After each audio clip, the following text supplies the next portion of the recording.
Fala pessoal, iniciando aí mais um fechamento de mercado para atualização aí dos índices, tá? Então, tanto Bolsa Brasileira, quanto as ações que mais caíram, ações que mais subiram, inclusive aí bem feia a situação da nossa Bolsa com o fechamento de hoje, né? Já vem sendo feia aí há um tempo, mas hoje mais uma queda de 1,5% basicamente, acionando um novo pivô de baixa, gerando expectativa de continuação aí de baixa forte para nossa bolsa, tá? Então, assim, a situação bem complicada dentro do nosso Ibovespa, beleza? Lembrando que se você quiser ver análise de algum ativo em específico, é só estar deixando aqui nos comentários que eu trago análise para amanhã, ok? Então, já sem enrolação, vamos aí para o gráfico. Ibovespa na tela, tá, pessoal? Uma queda aí de 1,40, né? Basicamente 1,5, cravando aquele alvo mais curto, né? A gente já viu aqui mapeado bem, que era entre o rompimento desse topo e a perda desse fundo, do 123.500. Alvo aí no 119.500, cravado no dia de hoje, né? Então a gente teve mais uma queda feia.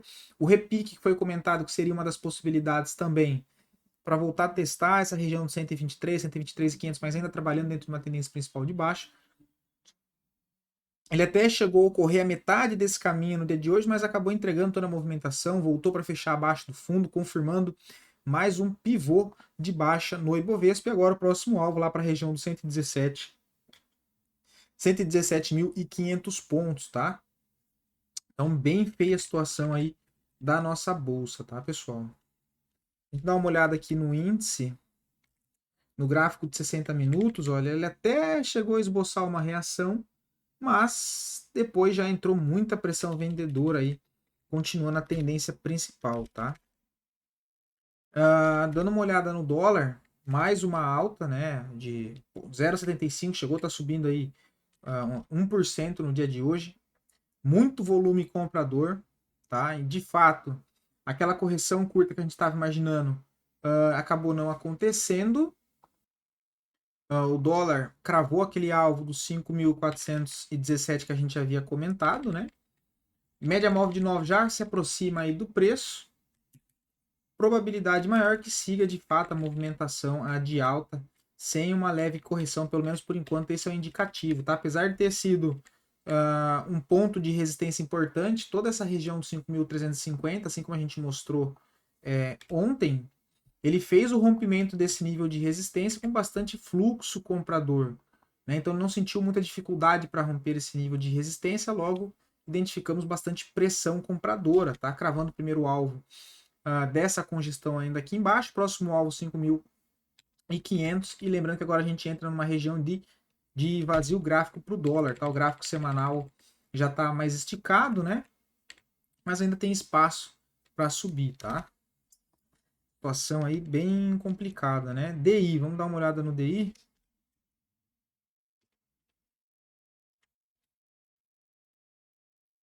Ué.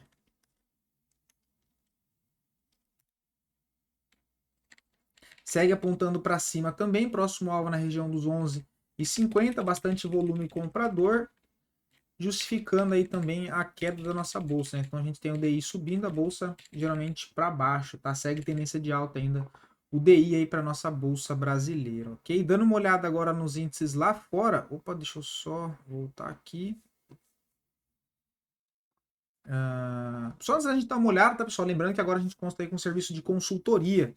Já no nosso site do capitalismo.com.br, vocês encontram as informações, inclusive até o contato para entrar em contato direto com a nossa equipe de suporte, tá? Lembrando que é um plano personalizado de consultoria com o Thiago Prux, que tem mais de 20 anos de experiência aí dentro do mercado financeiro, tá? Então, para você que gostaria de definir, né, o seu perfil de investidor, ter um plano personalizado de consultoria com reuniões online para entrega dos planos de investimentos e recomendações, caso você tenha uma carteira de investimentos e gostaria que fosse feita uma avaliação, um rebalanceamento, o quanto alocar por cada ativo, está posicionado demais em um ativo e não sabe o que fazer, está exposto demais a um setor também não sabe o que fazer, tá? Então, caso sinta interesse, no nosso site já consta todas essas informações, beleza? Lembrando também como funciona o trabalho, e aqui embaixo vocês podem conferir aí o desempenho das nossas estratégias frente ao Ibovespa no mesmo período, ok? Dito isso, Partindo agora para os mercados lá fora, a gente teve o S&P que abriu com forte gap de alta, seguindo a tendência de alta, bastante volume comprador, mas um fechamento meio mequetrefe, né? Que ele tem uma abertura lá em cima e faz um fechamento aqui com um martelo invertido, né? Um candle bastante pavio superior, né? Podendo sinalizar um sinal de possível reversão, pelo menos de curto prazo, para voltar a fechar esse gap, voltar a testar esse antigo topo agora como um suporte na região de 5.343, mas a tendência ainda segue de alta com alvo lá para a região de 5.527, mas esse fechamento aqui não está sendo um dos melhores, né? Um candle aqui com bastante pavio, né? Dow Jones feio, né? Ele tentou romper, olha, ele até, vamos ver, ele rompeu o topo, olha, que a gente tinha colocado aqui, ele chegou a romper e falhou, né? Fechou abaixo, bastante volume vendedor, possibilidade de voltar a testar fundo nos 37.980, tá? Agora, se nos próximos dias fazer um fechamento acima dos 39.200, ele de fato aciona um pivôzinho aqui de alta e gera a expectativa para ir testar o topo lá em cima, tá? Mas por enquanto bem travado aí, um gráfico bem complicado por enquanto, tá? O índice da Nasdaq também abriu com forte gap no dia de hoje. Deixa eu só ajustar aqui. Abriu com forte gap aí no dia de hoje. Cravou, inclusive, o alvo que a gente havia comentado ontem, né? Nos 17.600. Próximo alvo, região dos 17.935. Petróleo, bem fraco ainda, volume baixo também. 0,15 de movimentação por enquanto. Movimentação de alta com volume caindo. Tendência principal ainda segue de baixa para o petróleo. Tá? Um gráfico por enquanto bem feio ainda. Voltando lá para nossa bolsa, os dois ativos que mais caíram no dia de hoje, tá? A gente tem MGLU. MGLU tá aqui basicamente todo dia, né, pessoal? Então volatilidade bem alta em MGLU, tá? Cuidado. Testou aqui o nível de resistência que a gente havia comentado, entrou muita pressão vendedora no dia de hoje e fechando abaixo dos 11,20, aciona um novo pivô de baixa, tá? Próximos alvos aí para MGLU, 10,25 e depois 8,70. Tá? Testou média móvel de 20. Cara, bem feio o MGLU. E o outro ativo, Cogna 3. Também bem feio, acionando mais um pivô de baixa. Olhando aqui pelo gráfico semanal, rompendo uma zona de suporte bem importante. Que é essa zona de suporte dos 1,75. E agora, Cogna mirando 1,33, tá? Já era o papel também, olha. Já era o papel, ridículo. Caindo em linha reta aqui no gráfico semanal. 1, 2, 3, 4, 5, 6 semanas caindo consecutivo, né? A gente não vê nem a média móvel de 9 se aproximar muito do preço, já entra a pressão vendedora, ou seja, bastante fraqueza. Gráfico diário acionando mais um pivô de baixa com mais uma barra de ignição, tá? Então, bem feio aí, Cogna 3. Os dois que mais subiram, Embraer, né? Inclusive quase cravando o alvo, que é esse alvo aqui de baixo, olha. Essa movimentação de alta, essa correção da bandeira, 1618, o alvo 40,30, basicamente com a alta de hoje, chegou bem próximo, né, dos 39,97, mas é um dos papéis aí mais fortes que a gente tem nos últimos meses, Embraer, mesmo com a bolsa caindo, tá? A gente tem aqui o preços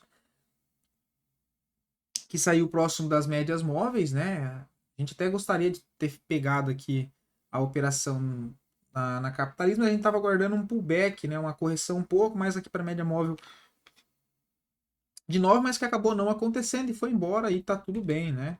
Agora segue aí subindo o gráfico semanal. Já tá, né, se fechar a semana acima desse topo, aciona um pivô também no gráfico semanal e tem alvo mais longo lá na região dos 47, tá? Bem bonito o papel no diário, entrada aqui, esperar mais uma correção, ficar alguns dias laterais para depois tentar pegar no pivô. Que entrar agora aqui no rompimento complica aqui ponto de pivô, tá? Pelo menos eu não vejo aqui um ponto de entrada para a Embraer nesse contexto aqui. O segundo ativo que mais subiu, MRV3, né? Ou seja, uma vergonha, subiu 1% o ativo que mais subiu na bolsa. Como eu disse, se a gente pegar, pessoal, a cotação da maioria dos papéis, a situação tá bem feia, tá? Chega a ser vergonhoso. Olha os ativos que mais subiram no dia. Né? 2% Embraer, o outro 1%, ou seja, bem fraco, tá?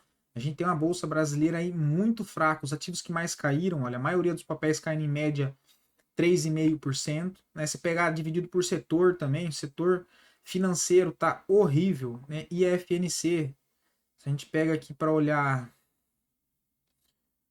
vamos ver dos últimos 12 meses, onde a gente estava olhando aqui na mentoria de long short, que foi fechada só para clientes. Olha isso aqui, o setor financeiro, pessoal. Nos últimos 3 meses, olha o setor financeiro. Só tomando pancada no último semestre, pancada, né? Nos últimos 6 meses. Teve um ou outro, a Cielo aqui que subiu 33, mas você vai fechar capital. Mas a maioria dos papéis aí tomando pancada, tá? Então situação bem feia. MRV aqui não tem nada para fazer, papel lateral, horrível. Agora, começando aqui os ativos a pedido de vocês, a Lupe 11 cravou o alvo de 100%, né, aqui por 2 vezes. Tentou romper e acionar um pivô, acabou falhando, né? Olha, ele rompe esse topo, né? Ele rompe, acaba falhando e possibilidade maior agora voltar a testar essa zona de suporte aqui na região dos 28,80. Se não se segurar nessa região, a probabilidade de voltar a retestar essa zona de suporte um pouco mais abaixo, junto com média móvel de 200 na região dos 27,70, inclusive um bom ponto, quem sabe, aí para compra, né? Dependendo de como chegar lá nessa região, mas que se mostrou um suporte forte, tanto essa zona aqui de LTA e junto aqui com média móvel de 200, tá? Por enquanto não vejo nada. Comprados nessa região, stop técnico abaixo desse fundo nos 28,76, tá? BBDC3, eu prefiro BBDC4, tá? Eu não sei por que a preferência pelo 3, mas hoje fechou o dia acionando mais um pivô de baixa. Né? Fez aqui, aí já tinha perdido o suporte principal nos 11,66.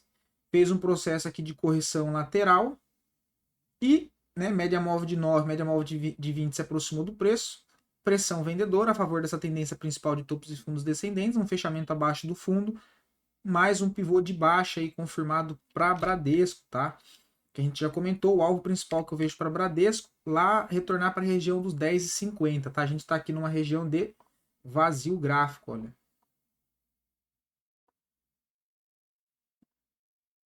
Uma região de vazio gráfico, tá? Então bastante atenção, tá? Não vejo nada para ser feito, inclusive na perda desse fundo técnico aqui hoje, comprados, ponto de stop aí já teria sido acionado, tá? Outro ativo é CPLE6, ativo lateral, não vejo nada para ser feito, a gente olha aqui no gráfico semanal, não tem nenhuma indicação de movimentação nenhuma, a tendência principal do papel a gente vê que é de alta, mas passando por um processo agora de correção. Gráfico diário a gente vê aqui bastante bagunça, né, lateral, vamos ver se nos indicadores, vamos ver se, ó, o OBV já perdeu o fundo, então isso aqui pode estar indicando uma distribuição, tá, olha. Se a gente pega aqui esse fundo no OBV, olha, no preço ele ainda está acima desse fundo. No OBV, que é o indicador de força, ó, ele já rompeu o fundo, tá? Então, cuidado. Já perdeu o fundo no ABV e no preço ele ainda segue acima, tá? Então, isso aqui pode ser uma distribuição para ele fazer isso aqui, olha, movimentação de baixa, né? Distribuição para perder fundo e trabalhar no movimento com viés mais baixista aí de curto prazo, tá? E aí, próxima zona de suporte importante que eu vejo para a CPLE6 pelo gráfico diário, essa região aqui dos 8,11, que inclusive confluência com uma zona de suporte de uma LTA de longo prazo que o papel tem, que vem desde 2021. Então, zona de suporte principal que eu vejo para a CPLE6 no momento, região dos 8,10, tá? E vale atenção também no gráfico diário, já está perdendo média móvel de 200, né? Já passou para baixo da média móvel de 200, confirmando o pivô, fica abaixo da média móvel de 200, média móvel de 9, média móvel de 20, ou seja, tendência terciária, tendência primária e secundária de baixa para CPLE6, tá? Então, bastante atenção, ok? Espero poder ter ajudado vocês. Não esqueçam que aqui no link da descrição tem aí o cupom de desconto para vocês adquirirem os nossos produtos lá no nosso site, mas que também o cupom já está aplicado lá, tá? Então, se quiser receber preço de entrada, preço de saída, né? Ou seja, preço de stop loss, saída parcial, quando tiver que encerrar uma posição, composição da carteira, né? Então, o swing trade basicamente são operações para pessoas que não têm muito tempo de acompanhar o mercado, né? Que apenas 10 minutos por dia você já consegue deixar ali as ordens, né? Ordem de gatilho, ordem de stop. Sempre quando há uma parcial é avisado, né? No canal do Telegram, tem no nosso painel, no nosso sistema, também chega a notificação. Então, é a modalidade mais simples para se operar, dado que você já tem os pontos ali pré-definidos, tá? Então, seguido de vídeos também, explicação, bastante conteúdo por um preço bem acessível mesmo, tá, pessoal? Do mais, espero poder ter ajudado vocês com mais um conteúdo educacional e até amanhã. E outro ponto, tá? Me dizem aí qual é o alvo do Ibovespa para vocês, tá? Qual é o próximo alvo que vocês vê para daqui 2, 3 meses do Ibovespa, beleza?